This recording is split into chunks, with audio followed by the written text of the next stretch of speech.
Subscribe करें हमारे YouTube channel साधना gold को और पाएं वीडियो सबसे पहले। और हाँ, बेल आइकन दबाना ना भूलें। क्या विरजा नदी और वैतरणी नदी एक ही है?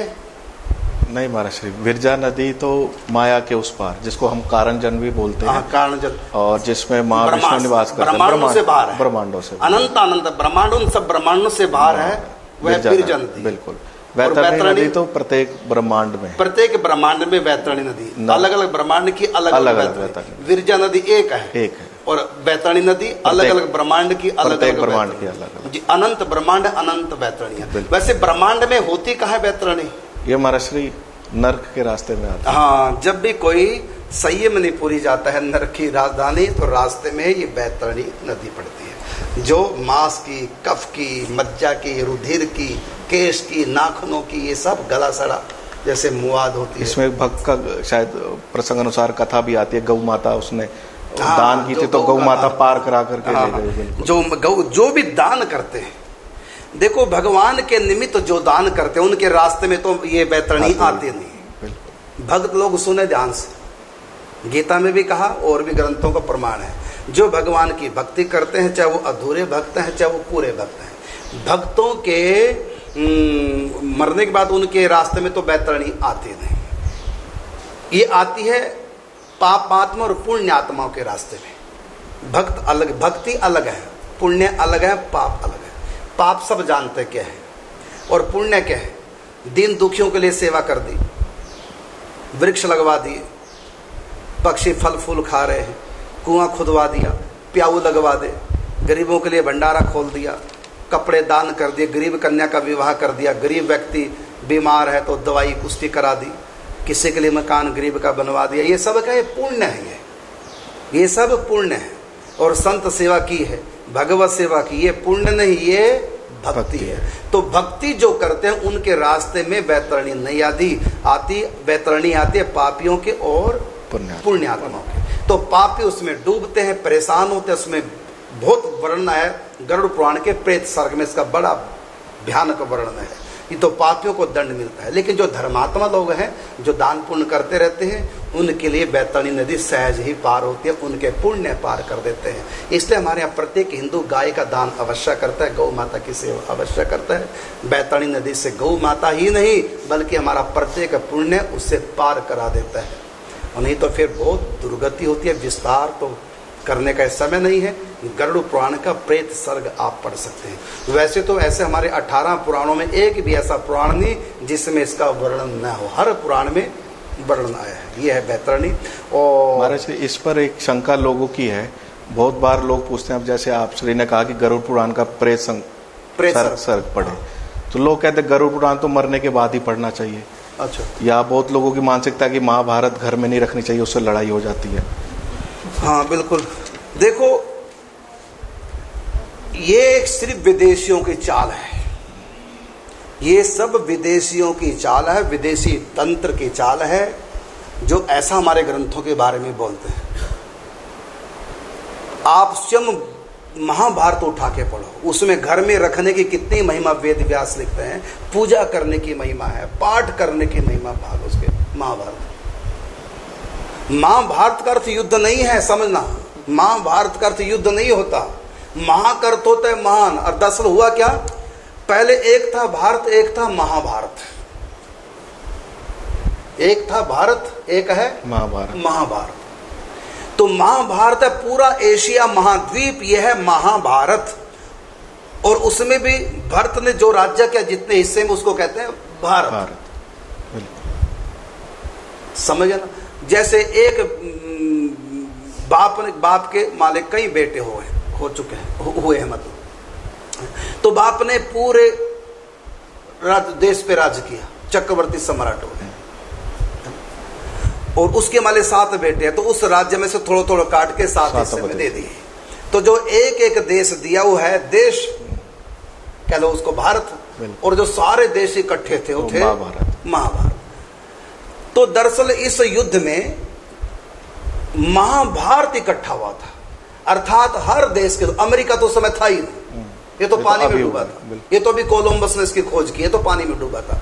तो पहले महाभारत था, महाभारत मैंने पूरा एशिया महाद्वीप, तो पूरा एशिया महाद्वीप के लिखा हुआ है उसमें। कंबोडिया के भी आए थे, कंबोडिया के, तो सारे देशों के मैंने पूरे महाभारत के हर देश के लोग आए थे। इसे युद्ध महाभारत। भाई भारत लड़ेगा तो भारत का गृह युद्ध है, राज्य की आपस में लड़ाई है तो राज्य का गृह युद्ध है, और पूरा देश मिलकर कहेंगे विश्व युद्ध, बिल्कुल पूरे विश्व का तो विश्व युद्ध। तो महाभारत का युद्ध अर्थात सब देशों के राजा इसमें युद्ध करने आए थे, इसलिए महाभारत युद्ध कहलाया। लेकिन महाभारत तो एक थोड़ा सा, ये जो युद्ध का थोड़ा सा उसमें हुआ है युद्ध का, तो बाकी सारी और दुनिया भर की कथा आई है, तो उसको महाभारत नहीं कहते, उसको कहते हैं महाभारत का युद्ध। अर्थात महाभारत एक ग्रंथ का नाम है, उस ग्रंथ में एक युद्ध की चर्चा आई है थोड़े से अंश में, और उसमें शिक्षा कितनी है, 4 पीढ़ियों का वर्णन उसमें पांचों पांडवों किया है, पूरा वर्णन आया है। ऐसा कौन सी ज्ञान की बात है सृष्टि में जो वेद व्यास जी ने महाभारत में नहीं लिखी, हर प्रकार की। विदुर नीति महाभारत में, गीता जी महाभारत का अंश है, और अनुशासन पर्व और शांति पर्व पूरा ज्ञान से भरा, पूरा अनुशासन पर्व शांति पर्व पूरा भागवत जी का 11 स्कंद है, उसमें 18 पर्व है। और पांचों पांडवों को जो वनवास में जैसे उसने समय बिताया वो वन पर्व के अंदर पूरी कथा। ऐसे ऐसे ज्ञान के तीर्थों की, संतों की महिमा इतनी भरी पड़ी तीर्थों की महाभारत ग्रंथ में, तो इतना पवित्र ग्रंथ है। लेकिन लोगों ने की विदेशी चाल देखी, क्योंकि उस समय महाभारत सब लोग पढ़ा करते थे, तो विदेशी लोगों की चाल बदनाम कर दो ग्रंथों के। और गरुड़ पुराण में इतना बढ़िया लिखा है, और कहते मरने के बाद 18 के 18 पुराण जीते जी सबको पढ़ने चाहिए। और एक बात और बताता हूं मैं, जब किसी की मृत्यु हो जाते समय गरुड़ पुराण का पाठ नहीं करते, ये भी बता देता हूं, इनको पता ही नहीं है बुद्धों को, हिंदुओं को गरुड़ पुराण का पाठ नहीं होता। गरुड़ पुराण का एक सर्ग है सिर्फ, जिसको कहते हैं प्रेत सर्ग, उसका एक अध्याय कहला अपनी भाषा में, उसका केवल पाठ होता है बस। जैसे किसी की मृत्यु हम गीता जी का 18वां अध्याय सुना देते, ऐसे उसका एक सर्ग है सिर्फ, एक अध्याय कहला, जिसका नाम है प्रेत सर्ग। वो भी इसलिए पढ़ते हैं कि उसमें मरने के बाद क्या गति होती है, कैसे नरकों का वर्णन थोड़ा है, जिससे कि उसके बहाने से लोग सुनेंगे और मृत आत्मा का चिंतन करेंगे और देखेंगे, सोचेंगे कि देखो दुनिया से चला गया और ऐसी ऐसी गतियां होती हैं, एक दिन हम भी जाएंगे, यदि हम भजन नहीं करेंगे तो हमारी भी ऐसी गति। तो व्यक्ति को सुधारने के लिए प्रेत सर्ग सुनाया जाता है, उसका भी एक ही सर्ग है। बाकी में तो पूरा भगवत भक्ति का वर्णन किया गया। ये गरुड़ जी को भगवान ने ज्ञान दिया है। उसका एक श्लोक है हमारा श्री, मेरे को याद है, अलोड्य सर्वशास्त्राणि विचार्य च पुनः पुनः इदम एकम सुनिष्पन्नम ध्यायो नारायणम सदा। कहते हैं सभी शास्त्रों को बार बार मथा गया और विचार किया गया, तो एक ही निष्कर्ष निकला कि हमेशा श्री हरि का ध्यान करो। तो ऐसे भक्ति परक तो उसमें ज्ञान की चर्चा है उसमें। न भुक्तम क्षीयते कर्म कल्प कोटि शती रपि, ये श्लोक गरुड़ पुराण का। तो कितने बढ़िया बढ़िया गरुड़ पुराण में, लेकिन बदनाम किए हमारे ग्रंथों को कि ये तो मरने के बाद पढ़ा जाता है, इसको पढ़ो मत, पढ़ो मत।